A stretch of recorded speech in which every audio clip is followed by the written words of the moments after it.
अस्सलाम वालेकुम, welcome to my channel doctor Afsari. आज जो हमारे पास चैप्टर है वो है चैप्टर नंबर 22 जो कि मॉर्गन पे है। उसका नाम है एनेस्थीसिया फॉर कार्डियोवास्कुलर सर्जरी।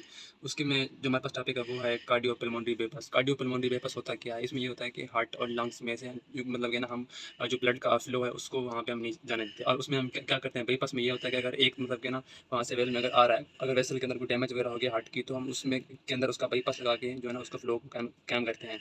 अब हम आते हैं कि इसकी तरफ। अब ये क्या है, CPB divert venous blood away from the heart, क्योंकि ये इसको हार्ट से बाहर निकालते हैं। ऐड ऑक्सीजन, इसको ऐड करते हैं, remove CO2 and transfer the blood in a large arteries. तो आर्टरी में इसको हम ट्रांसफर करते हैं, दो की पूरी बॉडी में फिर उसको ट्रांसफर किया जाता है। उसके बाद है when CPB is fully establish, जब इसको मुकम्मल तौर पर ये एस्टेब्लिश हो जाती है, इट प्रोवाइड बोथ आर्टिफिशियल, ये जो है ना आर्टिफिशियल हमें क्या प्रोवाइड करती है, वेंटिलेशन एंड परफ्यूजन, ये दो चीज़ हमें प्रोवाइड करती है। But this technique provide non physiological condition, ये हमें कुछ नॉन फिजियोलॉजिकल कंडीशन प्रोवाइड करती हैं।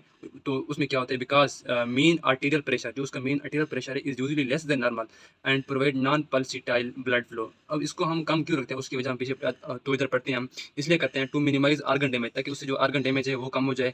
वेरिंग डिग्री ऑफ हाइपोथर्मिया में भी इम्प्लॉयड, इसमें हम क्या करते हैं, हाइपोथर्मिया को जो है ना वो डेवलप करते हैं। अब उसमें क्या होता है, हाइपोथर्मिया में क्या होता है, आइस स्लैश सोल्यूशन, मतलब कि एक ठंडा जो है ना सोल्यूशन उसमें ऐड किया जाता है। और उसके बाद होता है कार्डियो प्लेग, ये दो चीज़ें उसमें ऐड की जाती हैं सोल्यूशन के अंदर, use to protect the heart, जो कि हार्ट को जो है ना बचाते हैं। उसके बाद हमारे पास है CPB machine is complex task, क्योंकि ये हमारे पास एक कॉम्प्लेक्स टास्क है, ठीक है ना। इसमें ये होता है, so it required close clear and continuous cooperation among surgeon, anaesthesiologist and perfusionist, और इनके दरमियान हमें क्लोज कोऑपरेशन चाहिए होती है।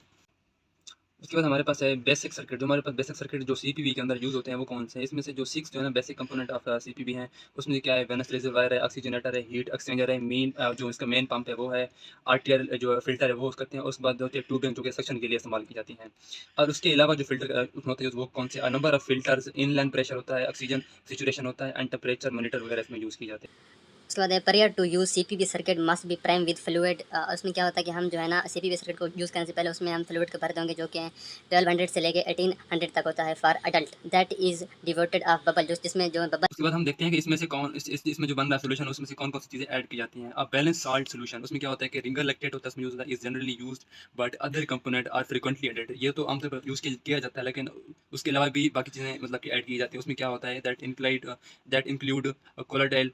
और उसके बाद होता है मॉनिटोर को जो हम यूज़ करते हैं, उसका काम क्या होता है, टू प्रमोट डियूरेसिस, जो कि हमारे यूरिन के जो है ना फ्लो को तेज़ कर देता है। हेपरिन को हम यूज़ करते हैं, जिसकी जो है ना क्वांटिटी होती है 500 से लेकर 5000 यूनिट्स, एंड बाइकार्बोनेट इसमें यूज़ करते हैं। ये 5 कंपोनेंट है जो इसमें इस सॉल्यूशन के अंदर यूज़ किए जाते हैं।